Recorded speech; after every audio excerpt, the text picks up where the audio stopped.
Hi guys, welcome to my channel. This is Vidyalakshmi. బీడలేని ఆశ, చేరలేని బంధం 21వ భాగం. అర్జున్, వీణ ఇద్దరూ డిన్నర్ చేస్తున్నారు. కాసేపు సైలెంట్గా ఉన్న తర్వాత వీణ తినటం ఆపి అర్జున్ వైపు చూస్తూ, అవును, నా ప్రశ్నకు జవాబు చెప్పలేదు, నన్ను ఎలా సేవ్ చేశారు అడిగింది.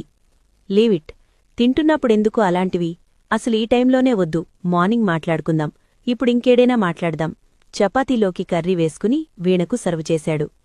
ఎందుకని మాట దాటేస్తున్నాడు అనుకున్న వీణ, మర్చిపోయాను, మీ ఆఫీసులో అతను చనిపోయాడన్నారుగా, వెళ్ళి వచ్చారా?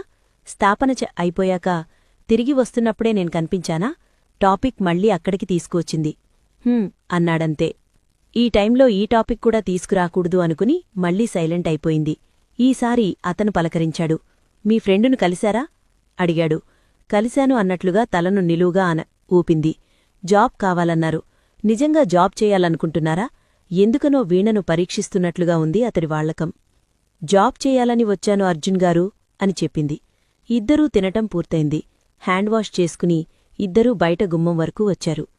నిజంగా జాబ్ చేస్తారా? మీ ప్రొఫెషన్ ఇదేనా అడిగాడు. నడుస్తున్నదల్లా ఆగి, అంటే ఇంకే ప్రొఫెషన్ నాకుందనుకుంటున్నారు?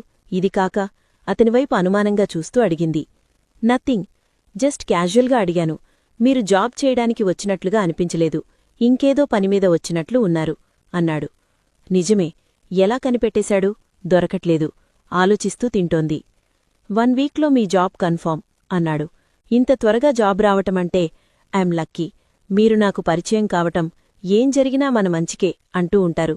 ఇదేనేమో, నేను మీ కారు ముందు పడటం, నా కాలు బెనకటం, మీ కారులో నన్ను కూర్చోబెట్టటం అంది. అంతే అంటారా? ఆగి వీణ కళ్లల్లోకి కళ్ళు పెట్టి చూశాడు. వెంటనే వీణ చూపు దిప్పుకుంది. రవీంద్ర చనిపోయిన తర్వాత నుండి ఇంతకాలం వీణ గంభీరమైన నిశ్చల సముద్రంలా ఉండేది. ఇప్పుడెందుకనో వీణకు అర్జున్తో మాట్లాడుతుంటే మనసు చిన్నపిల్లలా అయిపోయింది. తన సీనియర్ దగ్గర ఉన్నట్లుగానే ఫీలవుతోంది. ఫస్ట్లో, వామ్మో, ఇతడి దగ్గర వారం రోజులు కూడా ఉండలేను, ఇంత పొగరు చూపిస్తున్నాడు అని కోపమొచ్చేది వీణకు. ఎంతగా అతన్ని తిట్టుకునేది వీణ. ఎంత పొగరుబోతూ పుల్లవిరుపు మాటలు, అతనిమీద కోపం బాగా వచ్చేది. ఒక్క నెల కూడా ఉండలేనని అనుకుంది. సరదాకి లా చదువుకున్నావ్, నీకు ఈ ప్రొఫెషన్ మీద ఇష్టం లేదు, ఆ నల్ల గౌన్ తీసి కబోర్డ్లో దాచుకోపో అన్నాడు కోపంగా చూస్తూ. ఆ మాటతో వీణకు ఎక్కడిలేని పౌరుషం వచ్చేసింది. ఆ రోజే నిర్ణయించుకుంది, ఫ్యాషన్ కోసం లాయర్ చదివినా కూడా తను ఒక్క కేసైనా గెలిచి అతనిచేత శభాష్ అనిపించుకోవాలని తనలో తానే శపథం చేసుకుని పట్టుదలగా అతడి దగ్గర ప్రాక్టీస్ చెయ్యాలని నిశ్చయించుకుంది వీణ. ఆ జ్ఞాపకాలను గుర్తుచేసుకుంటూ వీణ మౌనంగా ఉండటంతో, బయటికి వెళ్లి గార్డెన్లో కూర్చుందామా అడిగాడు. కూర్చునే కంటే డిన్నర్ చేశాక అలా వాక్ చేయడం నాకలవాటు, మరి మీక్కూడా అలవాటే కదా అర్జున్ గారు అంది క్రీగంట అతడ్ని చూస్తూ. లేదు, నేను మార్నింగ్ మాత్రమే జాగింగ్ వెళ్తాను, నైట్ డిన్నర్ చేశాక కాసేపు కార్లో షికారు చేస్తాను అన్నాడు. అలాగా అని ఎక్కడా చిక్కటం లేదే అనుకుంటూ వీణ నడవడం మొదలుపెట్టింది. అర్జున్ గార్డెన్ మధ్యలో సోఫాలో కూర్చున్నాడు. మీతో ఇంకెవరైనా ఉన్నారా ఇక్కడ అడిగింది వీణ. ఎందుకనో షర్ట్ హ్యాండ్ పైకి జరిపి చేతివాచి చూసుకుంటూ, ఎందుకలా అడిగారు అన్నాడు. అక్కడొక మినీ కారుంది, అది ఎవరు యూజ్ చేస్తారు అడిగింది. నాదే, 6 months బ్యాక్, ఇదిగో ఈ కారు కొన్నాను, అది పాతదైపోయిందిగా పక్కన పెట్టాను, ఇప్పుడు యూజ్ చేయటం లేదు అన్నాడు. మరి యూజ్ చేస్తున్నట్లుగా నీటుగా ఉంది, దుమ్ము ధూళీ లేదు అడిగింది. ప్రతిరోజూ వాడుతున్నట్లే ఉంది కారు. పక్కన పెట్టామని దాన్ని అలా దుమ్ము పట్టించడం నాకు నచ్చదు, ఉన్నారుగా పనివాళ్లు, దాన్ని కూడా క్లీన్ చేపిస్తాను అన్నాడు. అంటే ముందు మీరు అంత చిన్న కార్ని యూజ్ చేసేవారా అడిగింది. హా, చేశాను, అప్పుడు బడ్జెట్ అంతే మరి అన్నాడు. సెకండ్ హ్యాండ్కి ఎవరైనా కొంటారుగదా, ఇవ్వవలసింది అర్జున్ గారు అంది వీణ. బయట టూలెట్ బోర్డ్లాగా బోర్డు పెట్టాలేమో, అందుకే ఎవరికీ తెలియదేమో అన్నాడు. అయితే నాకు చెప్పారుగా, నేనే కొనేస్తాను, నాకమ్మేయండి అర్జున్ గారు అడిగింది వీణ. మీకైతే ఫ్రీగా తీసుకోండి అన్నాడు అతను. అలా వాకింగ్ చేస్తున్న వీణ టక్కున ఆగింది. మీకైతే అంటే నేనేమైనా మీకు పాత పరిచయమా అడిగింది. మిమ్మల్ని ఫస్ట్ టైం చూశాను అన్నాడు. ఫస్ట్ టైం చూస్తే కారు ఫ్రీగా తీసుకోనే చెప్పరు, ఇవ్వరు కదా అడిగింది. కొందర్ని చూస్తే పరిచయమున్నట్లే అనిపిస్తారు, అందుకేనేమో అలా అన్నాను. అయినా మీరేంటి క్రాస్ ఎగ్జామినేషన్ చేసినట్టు అని టక్కున ఆగి, ఏదో పోలీసులు దొంగను ఇంట్రాగేషన్ చేస్తున్నట్లు చేస్తున్నారు, క్యాజువల్గా అంటున్నట్లు అని అతను మళ్లీ టైం చూసుకున్నాడు. మీరెందుకనో టైం చూసుకుంటున్నారు, ఎక్కడికైనా వెళ్లాలా అర్జున్ గారు? ప్రతిసారి అర్జున్ గారు అన్నప్పుడు అంత నొక్కి అతనివైపు చూస్తూ అడిగింది వీణ. నాకు బయటకు వెళ్ళి రావాల్సిన పని ఉంది, మీరు వెళ్ళి మీ గదిలో అన్నాడు. సలే అని చెప్పాక మరో మాటకు అవకాశం ఇవ్వకుండా కారు దగ్గరికి వెళ్లాడతను. వీణ వాచ్మెన్ అడిగింది, ఇప్పుడొస్తారా? మళ్ళీ అడిగింది. మేడం, సార్ తెల్లారిజామున వస్తాడు, నేను బయటే ఉంటాను, మీకేం కావాలన్నా చెప్పండి, డోర్ లాక్ చేసుకుని పడుకోండి మేడం అక్కడున్న వాచ్మెన్ చెప్పాడు. వీణ ఆశ్చర్యంగా, తెల్లారిజామున వస్తారా అని అతన్నింకా ఏమో అడగడానికి ప్రయత్నించింది. అతనక్కడ్నుండి వెళ్ళిపోయాడు. వీణ లోపలికి వెళుతూ ఉన్నప్పుడు సన్నజాజి పందిరి నిండా పరుచుకుని విచ్చుకున్న పూల పరిమళం వీణ ముక్కుపుటాలను మత్తుగొలిపింది. తెల్లగా విచ్చుకోవటంతో దాని పరిమళం మరింత ఆ ప్రదేశాన్నంతా వ్యాపిస్తూ మనసు ఎక్కడికో తీసుకెళ్తున్నట్లుగా ఉంది. మల్లిపందిరివైపు నిస్పృహతో చూసి గదికి వెళ్లి గదిలో పడుకుంది. కళ్ళు మూసుకుంటే మల్లెల గుబాలింపు, రవీంద్ర ఆలోచనలు గుప్పమన్నాయి. ఆమె చెయ్యి దిండును బిగుతుగా పట్టుకుని, రవి, ఎలా నీ ఎడబాటును సహించాలి? వీణ మనసు మూగవేదనగా పడుకుంది. ఇంకా ఉంది. ఈ వీడియో మీకు నచ్చితే like, share and subscribe to my channel. Thank you.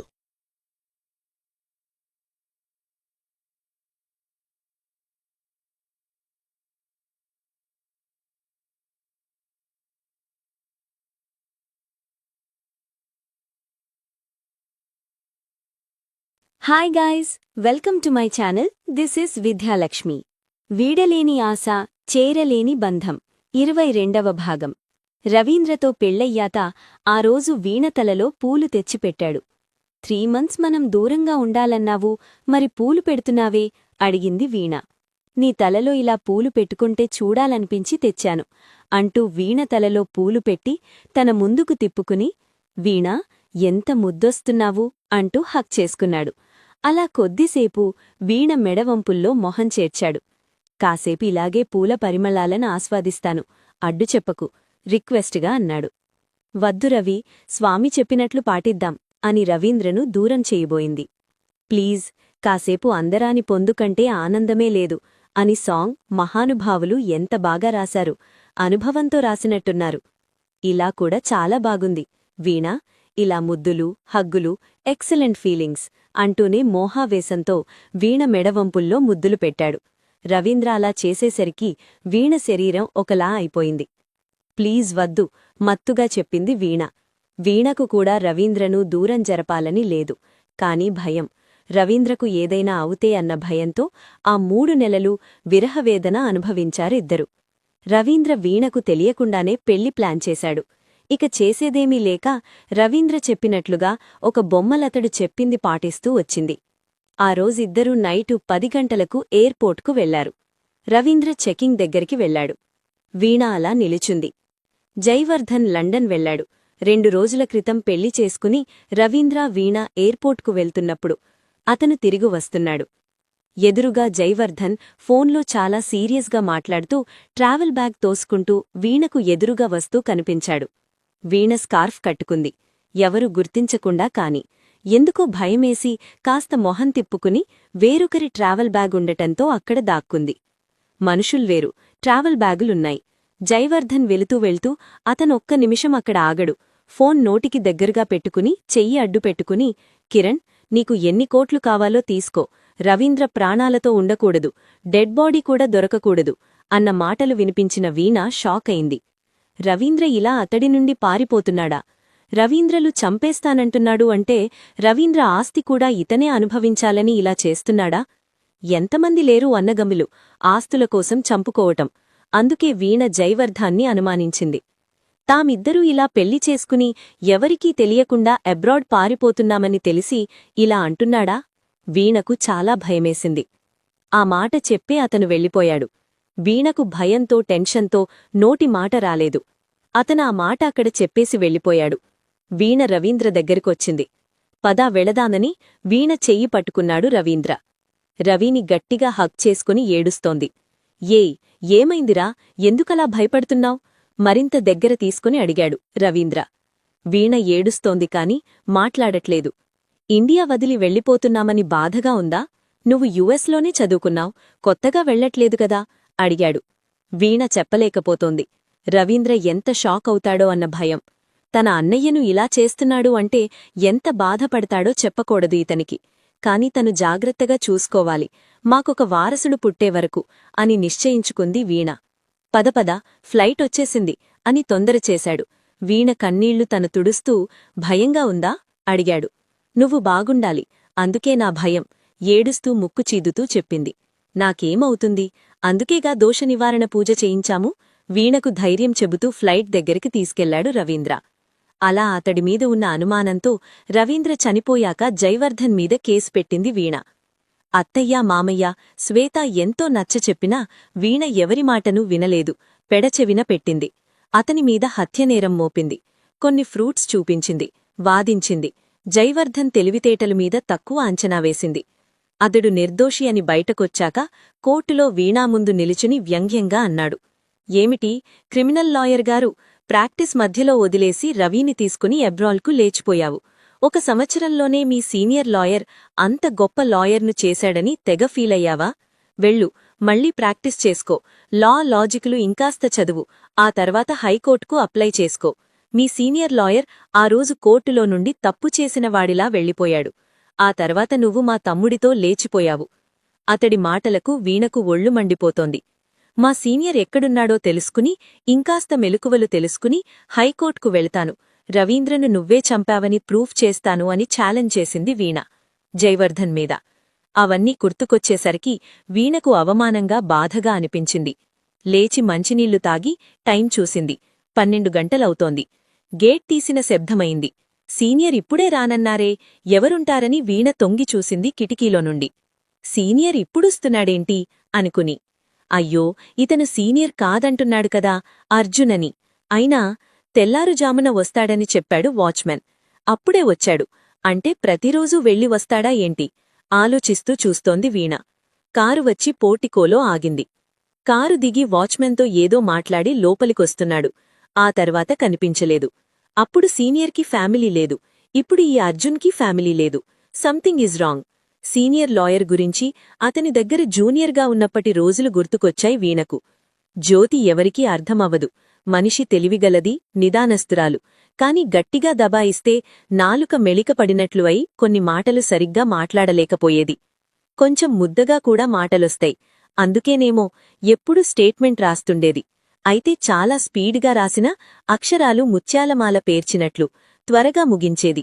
రోజుకు 4 ఎఫిడవిట్స్, ఒక్కో రోజు 5-6 ఎఫిడవిట్స్ కూడా ఉండేవి. కోర్టుకు వెళ్లి వాదించి కేసు గెలవాలన్న కోరికను వదులుకుంది జ్యోతి.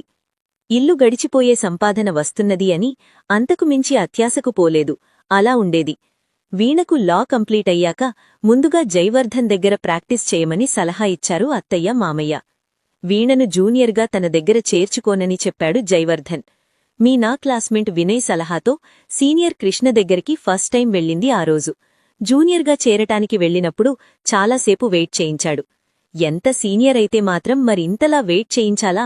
చాలా పొగరుబోతులాగా ఉన్నాడు. ఇలాంటి వారి దగ్గర నాకు వర్కౌట్ అవ్వదు, పద వెళదాం అని అంటుంది వీణ ఫ్రెండ్తో. చాలాసేపటికి లోపల్నుండి వచ్చాడు lawyer Krishna. Good morning sir. గబుక్కున లేచి నిలబడ్డాడు ఫ్రెండ్. ఎందుకంత ఉలికిపడి లేచి నిలబడ్డావు అంది వీణ.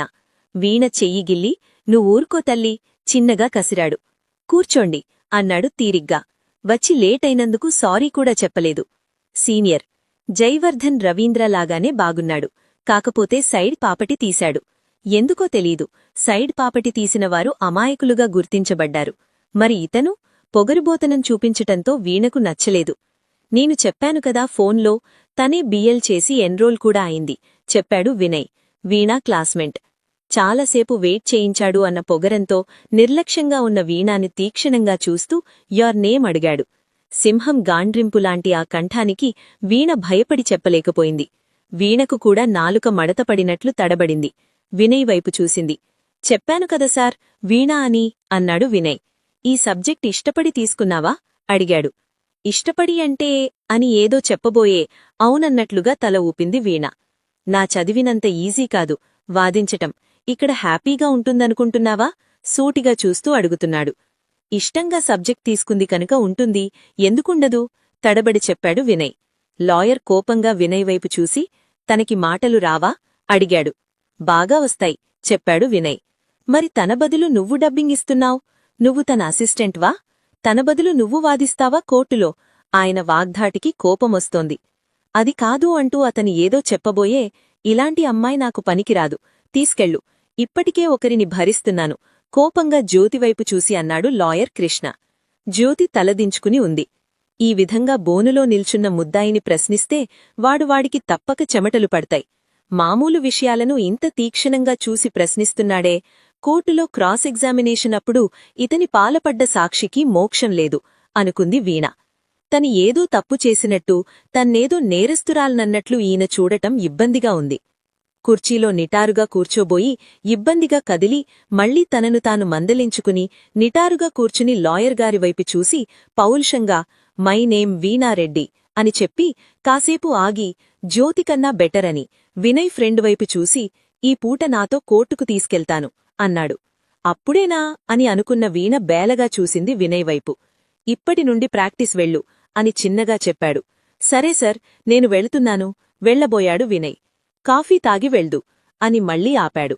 అబ్బో, మర్యాద కూడా తెలిసే అనుకుంది వీణ.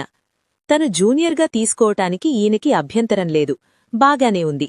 కాని తనకు అభ్యంతరం ఉందో లేదో అతనికి అవసరం లేదా? తను చెప్తున్నా కూడా అతను వినిపించుకోనట్లు చెప్పాడే అన్న కోపం. తన ఇష్టాయిష్టాలు ఆయనకి అక్కర్లేదు, తను కాదన్నది అతను అలా అంటాడన్నమాట అనుకుంటోంది.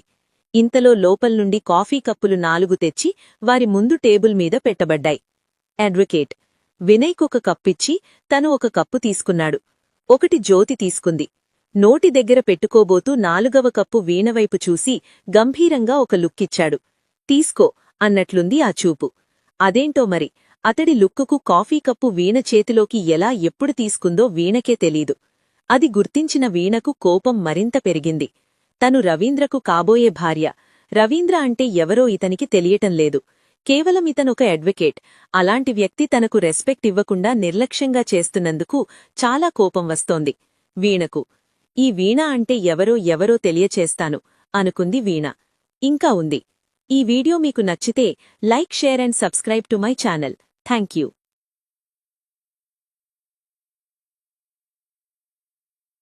Hi guys, welcome to my channel. This is విద్యలక్ష్మి.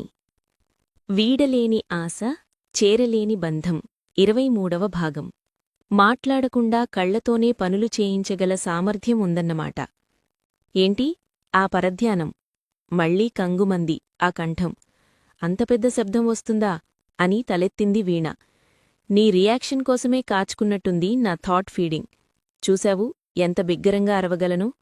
నా వాల్యుబుల్ టైంని పొగరుబోతులకు ఇవ్వను అని వీణ మైండ్లో తిరుగుతున్న ఆలోచనలను పసిగట్టినట్లు అడిగాడు.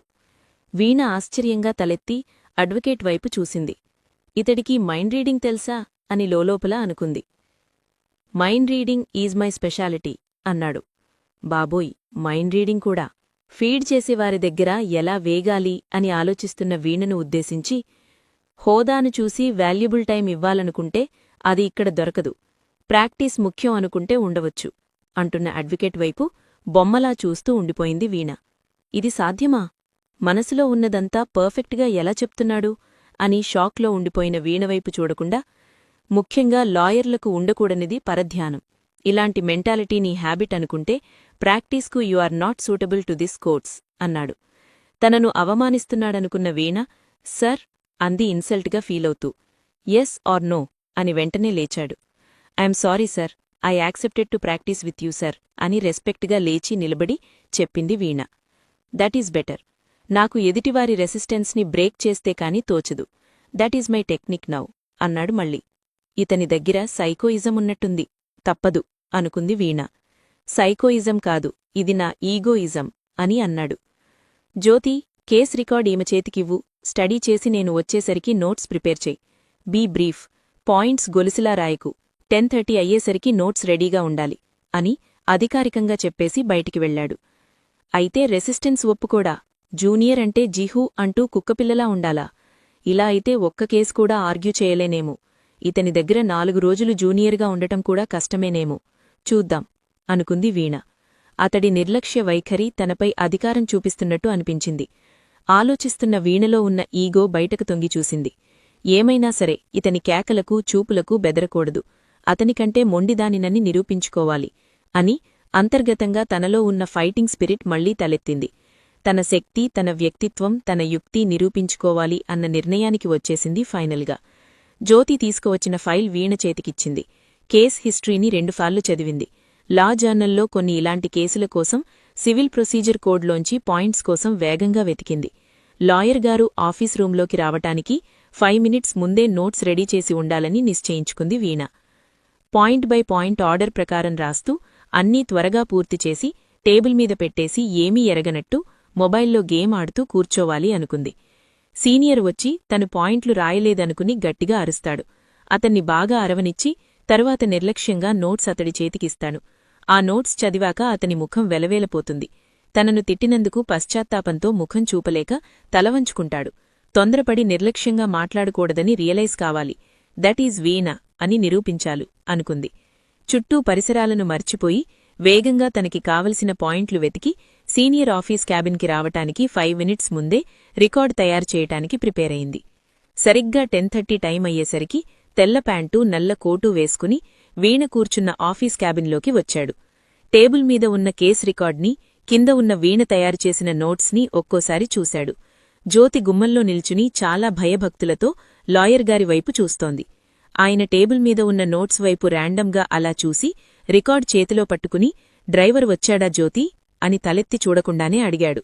వచ్చాడు సార్ అని తడబడుతూ చెప్పింది జ్యోతి. బయల్దేరుదాం అంటూనే బీరువాలోంచి 2023 నాటి వాల్యూమ్ తీసి గబగబా పేజీలు తిప్పుకుంటూ నోట్స్ చేసుకుంటున్నాడు. వీణ టెన్షన్తో ఆయన వైపు చూస్తోంది. తన రైటప్ని తప్పుపడతాడా అని టెన్షన్గా చూస్తోంది. అక్కడి నుంచి వెళ్లగొడతాడని కాదు, తనేమిటో నిరూపించుకోకుండా అతడి ముందు ఓటమి చెంది తలదించుకుని వెళ్లకూడదు అన్నదే వీణ ఆలోచన. నోట్స్ ప్రిపేర్ చేయమన్నాడు. చేసింది. కాని అతను చదవలేదు. ఎందుకు? ఈరోజు పోస్టింగ్ చేసేది కాదా? ఈ రోజుకి పోస్టింగ్ ఉందే, మరి తన పాయింట్స్ అవసరం లేదా? అవసరం లేనప్పుడు ఎందుకు రాయమన్నాడు అని వీణలో కలవరం. ఎలా అడగాలి? తన పాయింట్స్ సరిగ్గా ఉన్నాయో లేదో చూసి చెప్పడా అని టెన్షన్ పెరుగుతోంది. అతను తలెత్తకుండా రాస్తూనే ఉన్నాడు. అతడి నల్లని క్రాఫ్ జుట్టులో సైడ్ పాపటి నుంచి ఒక్క తెల్ల వెంట్రుక మెరుస్తోంది. అతడి నల్ల కోటు కింద నుంచి చేతివేళ్లు తెల్లగా మెరిసిపోతున్నాయి. చేసేదేమీ లేక పరిశీలనగా అతనివైపు చూస్తూ నిలబడింది వీణ. జ్యోతి బీరువాలోంచి కొన్ని పేపర్లు వెతికి ఫైల్లో సమకూరుస్తోంది. ఇంకా ఉంది, కొనసాగుతుంది. ఈ వీడియో మీకు నచ్చితే like, share and subscribe to my channel. Thank you.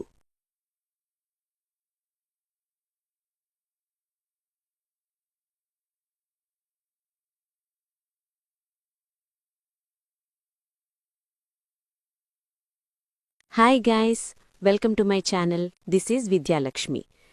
వీడలేని ఆశ, చేరలేని బంధం 24వ భాగం. నోట్స్ రాసినవి చేతపట్టుకుని డ్రైవర్ వచ్చాడా అడిగాడు జ్యోతిని. వచ్చాడు సార్ చెప్పింది జ్యోతి. జ్యోతి కబ్బోర్డ్లో ఉన్నవి పేపర్స్ తీసి ఫైల్లో సర్దుతోంది. వీణ మౌనంగా నిలబడి చూస్తోంది. కాసేపటికి ఆఫీసులో నుండి ముగ్గురు బయటకొచ్చి కారులో కూర్చున్నారు. డ్రైవర్ పక్కన అడ్వకేట్ కూర్చున్నారు. వెనక జ్యోతి, వీణ కూర్చున్నారు. కారు బయలుదేరింది. ఇప్పుడు నా నోట్స్ ఫాలో అవుతారా?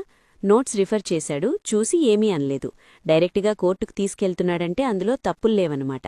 వీణ ప్రౌడ్గా జ్యోతివైపు చూసి నవ్వింది. జ్యోతి పాపం పలకరింపుగా నవ్వింది. సీనియర్ గారి దగ్గర జూనియర్గా చేరిన రోజే తనని రాయమని చెప్పటం, తను తయారుచేసిన నోట్స్ రిఫర్ చేసి తీసుకుని కోర్టుకు వెళ్లటం చూస్తూ ఉంటే తనమీద తనకే కాన్ఫిడెంట్ చేసింది.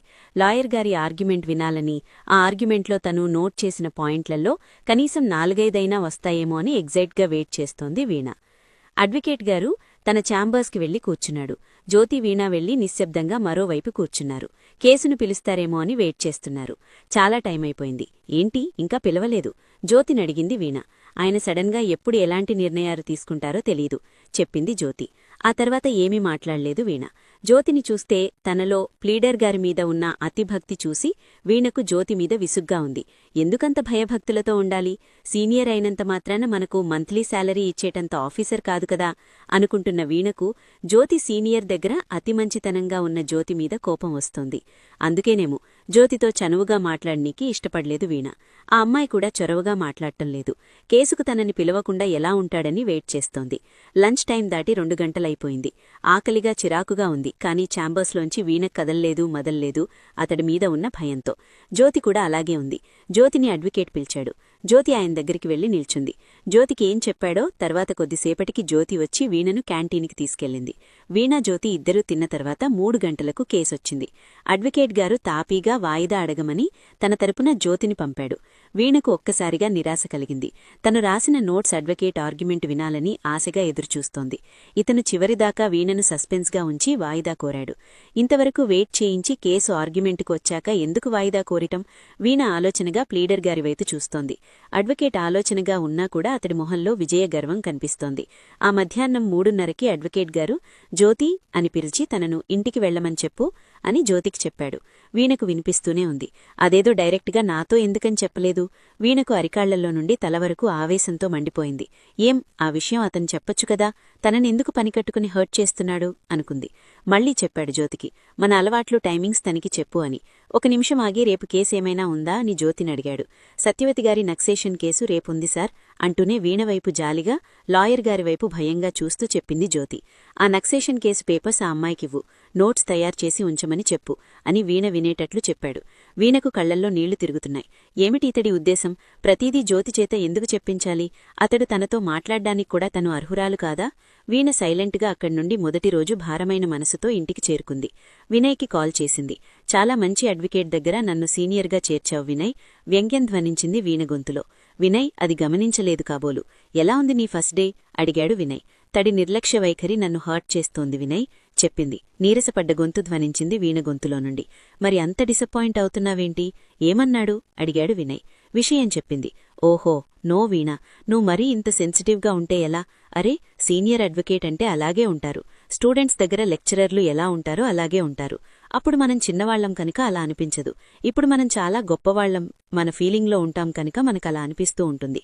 నువ్వు కూడా సీనియర్ అయ్యాక నువ్వు కూడా అలాగే బిహేవ్ చేస్తావు. నీ దగ్గర జూనియర్గా చేరిన వారితో మనం పేషెన్సీగా ఉండాలి అని కన్విన్స్ చేసి చెప్పాడు Vinay.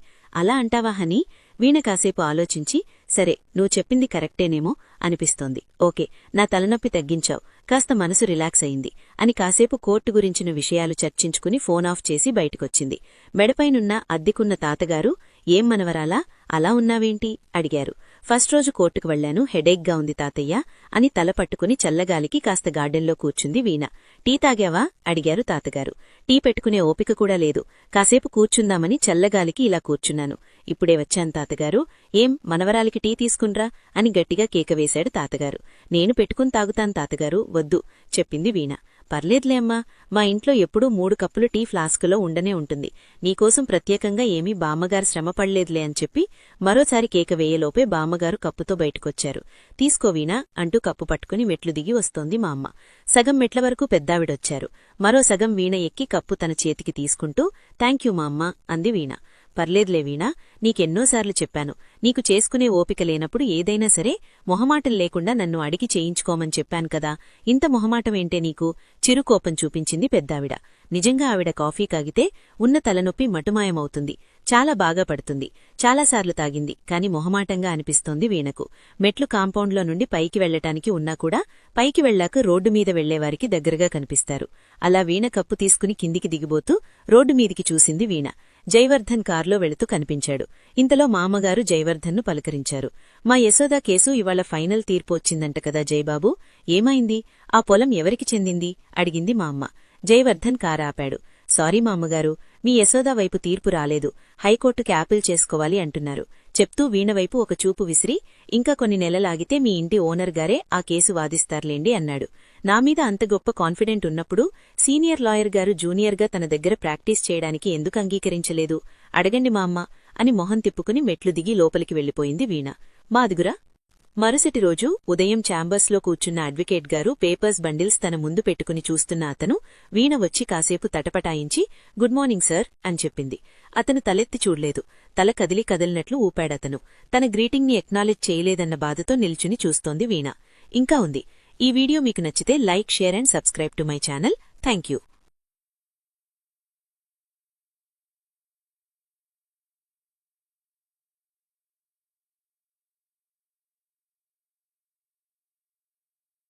Hi guys, welcome to my channel. This is Vidyalakshmi.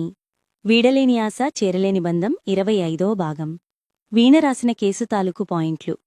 Court వాదనలో 2 పాయింట్లు ఉపయోగించాడు. ఆ 2 పాయింట్లు అతను తీసుకొని ఉదాహరించటంలో ముందుగా డిసప్పాయింట్ అయిన తర్వాత సంతృప్తి చెందింది. పోనీలే, ఫస్ట్ రోజే ఆ 2 పాయింట్లైనా అతడికి నచ్చింది. తన టాలెంట్ను అతను ఒప్పుకుంటున్నట్లు సంతోషపడింది. ఆ సంతోషం ఎంతోసేపు నిలబడలేదు. కోర్టు నుండి కారులో ఆఫీస్కి వెళ్లేటప్పుడు కూడా అతను చాలా సీరియస్గా ఉన్నాడు. ఏమీ మాట్లాడలేదు. కాని ఆఫీస్కి వెళ్ళాక వీణ కేసులో రాసిన పాయింట్లలో 2 మాత్రమే ఉదాహరించి మిగతావి 13 పాయింట్లు కొట్టిపారేసి ఎత్తిచూపాడు. ఎందుకు కొట్టిపారేశాడో దానికి వివరణిచ్చాడు. వీణ మొహం చూపలేకపోయింది. బిఎల్ పాసైపోయి పోతూనే అందరూ వాదించలేరు. నల్లగౌను తొడుక్కొని చాలామంది ప్రొఫెషన్ని ఇన్సల్ట్ చేస్తున్నారు.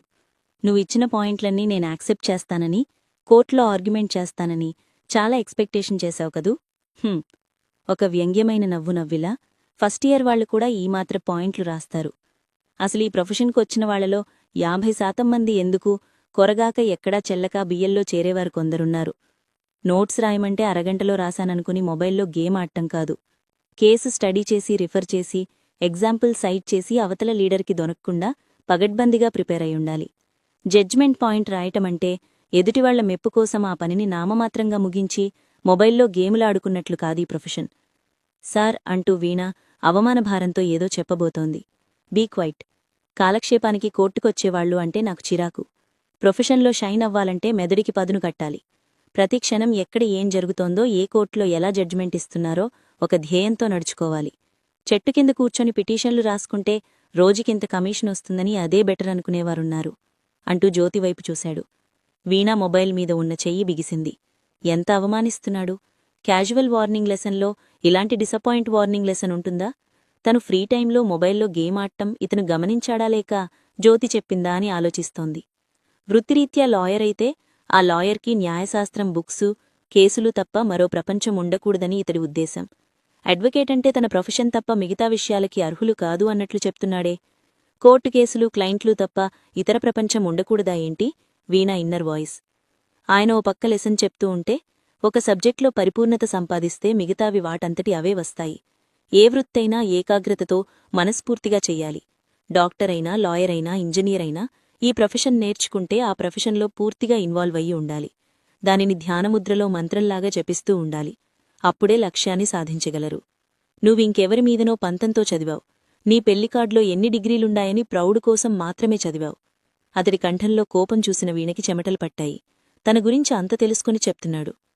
వీణా ఇన్నర్లో ఫీలింగ్, నీకు దండం బాబు, అడ్వకేటు అని చేతులెత్తి దండం పెట్టి పారిపోవాలనిపించింది.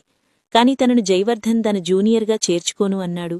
ఇక్కడ్నుండి తను పారిపోతే అతడు విజయం సాధించినట్లుగా, అతడే కరెక్టని గర్వంగా నవ్వుకుంటాడు అని ఆలోచిస్తోంది. ఇప్పటిక్కూడా నువ్వింకెవరో కోసమో ఈ మాటలన్నీ భరిస్తున్నావు. ఇప్పుడే చెప్తున్నాను, నా దగ్గర ఇలాంటి అన్ఫిట్ నాలెడ్జ్ పనికిరాదు. నువ్వీ ప్రొఫెషన్కి సూటబుల్ కాదు. ఆ నల్లగౌను తీసి కబోర్డ్లో పెట్టుకో. అతను వెనుతిరిగి వెళ్లబోయాడు. వీణ కంగారుగా, ఆగండి సార్ అంది. అతను వెనక్కి తిరిగి చూడకుండా ఆగి లైట్గా మెడ తిప్పాడు. వింటున్నాను, చెప్పు అన్నట్టు.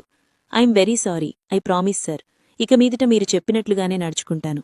మనస్ఫూర్తిగా అపాలజీ చెప్పింది వీణ. చూద్దాం. తిరిగి చూడకుండానే చెప్పేసి వెళ్ళిపోయాడు. ఆ తర్వాత నుండి వీణ అలా సీనియర్ దగ్గర సిన్సియర్గా ప్రాక్టీస్ చేయడం మొదలుపెట్టి దగ్గర సంవత్సరం కావస్తోంది. సీనియర్ దగ్గర జూనియర్గా చేరి వీణలో చాలా మార్పొచ్చింది. చిన్న చిన్న కేసులు వీణా జ్యోతికి అప్పగించేవాడు. ఆ ఆలోచనలోనే వీణ నిద్రలోకి వెళ్ళిపోయింది. డోర్ గట్టిగా కొడుతున్న శబ్దం వినిపించటంతో ఉలిక్కిపడి లేచి చూసింది. తను హైదరాబాద్లో ఉన్నట్లు కోర్టు కేసుల వరకు ఆలోచిస్తూ పడుకున్న వీణ నిద్రపోయింది గుర్తుకొచ్చింది. చాలా రోజులకు అర్జునుణ్ణి చూసేసరికి సీనియర్ కోర్టు కేసులు గుర్తొచ్చాయనుకుంటూ మొబైల్లో టైం చూసింది. Morning 9 o'clock. Oh my God అని డోర్ తీసింది. అర్జున్గానెక్కడికో వెళ్లటానికి ఫ్రెష్గా రెడీ అయ్యారు. ఏమిటి ఇంతసేపు పడుకున్నారు? హెల్త్ బాలేదా? Any problem? అడిగాడు. ఏమీ లేదు, ఎందుకో మేలుకూ రాలేదు నొచ్చుకుంటూ చెప్పింది. నేను బయటకు వెళుతున్నాను అన్నాడు. ఎప్పుడు వస్తారు? 11:30కి వస్తాను. సరే, మీరు వెళ్ళండి చెప్పింది. మీరు బ్రేక్ఫాస్ట్ చేయండి, లంచ్ టైంకి ముందే వస్తాను అని చెప్పి వెళ్ళిపోయాడు. అత్తయ్య, మావయ్య నేను లేనని తెలిసి నాకోసం జైవర్ధన్ తన ఫోన్ ట్రాక్తో కనిపెడతాడని ఫోన్ కూడా అక్కడే వదిలేసొచ్చింది. తన పాత ఫోను పక్కన పెట్టొచ్చింది. అద్దెకి ఇల్లు తీసుకోవాలి. ప్రస్తుతం జాబ్ ఇప్పుడిప్పుడే రాకపోయినా తనకి ఎలాంటి లోటు జరగదు. స్నానం చేసి బ్రేక్ఫాస్ట్ చేసి షాపింగ్ బయలుదేరింది. మళ్లీ గుర్తుకొచ్చింది. ఎవరో తనని కిడ్నాప్ చేయబోయారు. ఎవరు వాళ్ళు? ఆ విషయం అర్జున్ గారిని అడిగే సమయం దొరకలేదే. మార్నింగ్ చెప్తా అన్నాడు. ఇప్పుడేమో వెళ్ళిపోయాడు అనుకుంటూ అర్జున్ గారు వచ్చేలోపు నేను కూడా షాపింగ్ చెయ్యాలి. కాని తనని ఎవరో కిడ్నాప్ చేయబోయారు. మళ్లీ మన కంటపడతానేమో అని ఆలోచిస్తోంది వీణ. కొన్ని నిమిషాలకు ప్రతిదానికి ఇలా భయపడితే బ్రతకలేమన్న నిర్ణయానికొచ్చేసి షాప్ పేరు చెప్పి క్యాబ్ బుక్ చేసుకుంది. హైదరాబాద్ రెడ్డి ఫౌండేషన్లో నుండి ప్రభావతి తన తండ్రి నారాయణ్ రెడ్డికి బాగాలేదు. తెల్లవారి తన తండ్రి యోగక్షేమాలు సాగర్ను అడిగి తెలుసుకుని తర్వాత బ్రేక్ఫాస్ట్ చేయకుండా హాస్పిటల్కి బయల్దేరి 3 గంటలవుతోంది. బెడ్ మీద పడుకున్న ప్రభావతి దగ్గరకు డాక్టర్ వచ్చింది. ఇప్పుడు నువ్వింటికి వెళ్ళవచ్చు అని చెప్పింది డాక్టర్. ఇప్పుడు నా కడుపులో బిడ్డ లేదు కదా డాక్టర్ గారు అడుగుతోంది ప్రభావతి. లేదు, 2 గంటల క్రితం తీసేశాను. ఈ విషయం ఎక్కడ చెప్పకు, పోలీస్ కేసవుతుంది. మీ ఆడపడుచు నీ సిచ్యువేషనంతా నాకు చెప్పింది. అందుకే నీకు అబార్షన్ చేయటానికి ఒప్పుకున్నాను అని చెప్పింది డాక్టర్. Thank you doctor. ప్రభావతి తేలికపాటి మనసుతో ఊపిరి పీల్చుకుంది. హాస్పిటల్ నుండి బయటకొచ్చింది. అప్పుడే ప్రభావతికి ఫోనొచ్చింది. ఇంకా ఉంది. ఈ వీడియో మీకు నచ్చితే like, share and subscribe to my channel. Thank you.